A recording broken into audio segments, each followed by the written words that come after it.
Hello everybody, my name is Felicia. If you're new to my channel, welcome. If you're not, what's up? Today I decided to go through my shelves to see what books I have and haven't read yet. And I kid you not, I was like, it's probably like 5 books on my shelf that I haven't read. And then I just kept pulling books off. And I pulled some more, and I pulled some more, and I pulled some more. And I was like, I may have a problem. It actually makes me feel really guilty because I'm like, I have all these books on my shelf that I haven't read, but it's like, hey, let's go get some more on Amazon. Hey, let's go to the bookstore today. I think my overall goal this year is to not have like over 5 books on my shelf that I have not read. Can we try this, please? Can we do this? Some suggestions that I saw on BookTube was to just add like 1 or 2 to your monthly TBR. That way you can just kind of slowly trickle it down throughout the year. So this is what I'm going to do. I'm going to do this. I'm going to read all of these books, hopefully. So the first one on my list is The Upside of Unrequited by Becky Albertalli.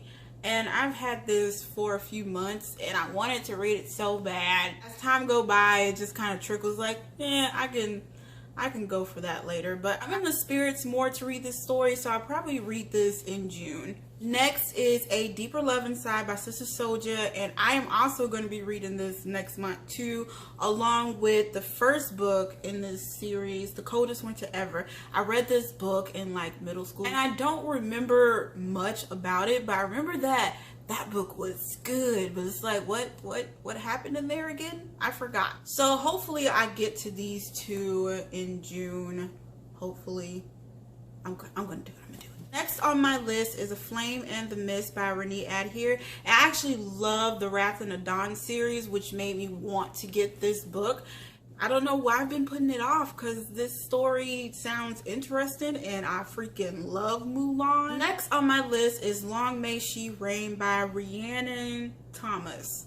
I don't know what it is, but right now I'm kind of obsessed with the trope of people fighting over a throne. I live for the pettiness and the drama inside of those stories. Next is Artemis. This book, I was actually really excited to read this one, but the more reviews I read, I binge read a lot. I was just like, I don't know. After reading the reviews, picking up this book has just been harder because I'm like, I don't really know if I'm gonna like it, but I'm still interested in it. But it's like deciding on what to pick is like, do I want to pick a book that I think I don't know about, or pick this book that I know for sure that I'm interested in? I'm pretty sure that I'm gonna like it. Hopefully I'm gonna like it. So I just haven't reached for this book. Next is The Cruel Prince by Holly Black, and this one is the same situation as Artemis. I've read like tons of reviews and I've watched tons of reviews, and it's still like, I may like it, I might like it, I don't know. It's just like, I would rather reach for a book that I'm like for sure that I'm gonna like than reach for a book that I'm just like, yeah. Like these are the books that I pick up like when I'm in the mood for it. Like I have to be, fairies, Holly YA, let me go see that. Next on my list is Zodiac by Ramina Russell, and this book was recommended by a YouTuber that I like, so I'm like, let me go ahead and check that out. Next on my list is a book that I've had for quite some time. A lot of time. Obsidian by Jennifer L. Armentrout. All I know is that people compared this book to Twilight, but like in an alien form. And I went through a phase in life where I was on like a hangover for Twilight. I'm like, I need something else like this. Twilight was one of my guilty pleasure romances that I was obsessed with at the time. Don't judge me. But I flew out of that stage and I've read like so much better now. So now it's like, I know that Twilight's not that good. And now I'm looking at this one like, I don't know, but I still have the urge to want to try it. That's why I haven't gotten rid of it. But it's just like, I don't know. Next on my list is Angel Fall by Susan E.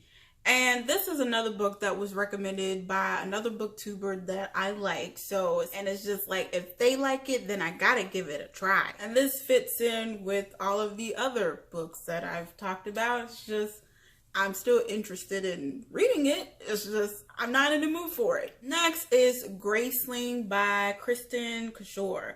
And this is another one that I'm like, I need to read this. People always put this like at the top of their fantasy list.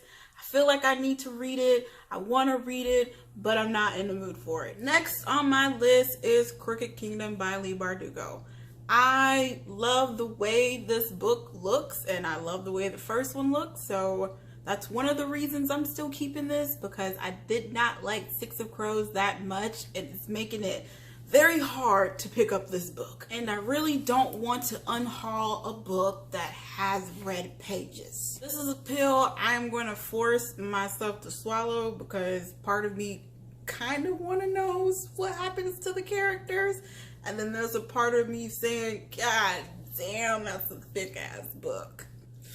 I don't know about this one. And the last one is Year One by Nora Roberts. And this is pretty new. I think I just picked this up like a few weeks ago because the cover was awesome. And then the synopsis was pretty good too. This will be my first book by Nora Roberts. I thought that Nora Roberts was only writing like mushy gushy, lovey-dovey romance book, which I definitely don't want to read that shit. But I saw sickness spread and plague, and I was like, morbid with romance. Sounds good to me. If you loved any of these books, let me know how you feel about them in the comments so I can try to bump them up on my read list. And that is it for today, you guys. Make sure you subscribe, and I will see y'all in my next video.